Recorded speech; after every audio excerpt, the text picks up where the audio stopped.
செய்திகள் தொடர்கின்றன.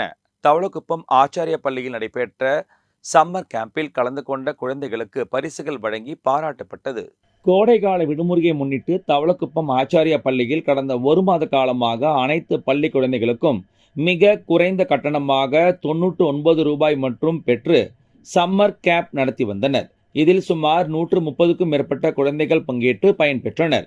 குழந்தைகள் கற்றதை சம்மர் கேம்ப் ப்ராஜெக்ட் என்ற பெயரில் நேரில் பார்வையிட்ட குழந்தைகளின் பெற்றோர்கள் அவர்களின் திறனை கண்டு வியந்து ஆச்சாரிய பள்ளி நிறுவனரான டாக்டர் அரவிந்தன் ஜெயக்குமார் அவர்களுக்கு மனமார்ந்த நன்றியை தெரிவித்தனர். சம்மர் கேம்ப் ப்ராஜெக்ட் விழாவை சிறப்பிக்கும் விதமாக புதுச்சேரி அரசு கல்வித்துறையில் ஓய்வு பெற்ற தலைமை ஆசிரியர் ராமசாமி சிறப்பு அழைப்பாளராக பங்கேற்று மாணவ மாணவிகளுக்கு பரிசுகளை வழங்கி பாராட்டினார். மேலும் ஆச்சாரியா தவளக்குப்பம் பள்ளி முதல்வர் கார்த்திகா சீனிவாசன் மற்றும் ஆசிரியர்கள் குழந்தைகளுக்கு ரூபாய் 1000 மதிப்புள்ள பரிசு பொருட்களை கொடுத்து மகிழ்ந்தனர். பின்னர் குழந்தைகளின் அறிவாற்றல் திறனை அறியும் அதீத திறன்களை கண்டு அறிந்து அதற்கான அறிக்கையை குழந்தைகளின் பெற்றோர்களிடம் சமர்ப்பித்தனர்.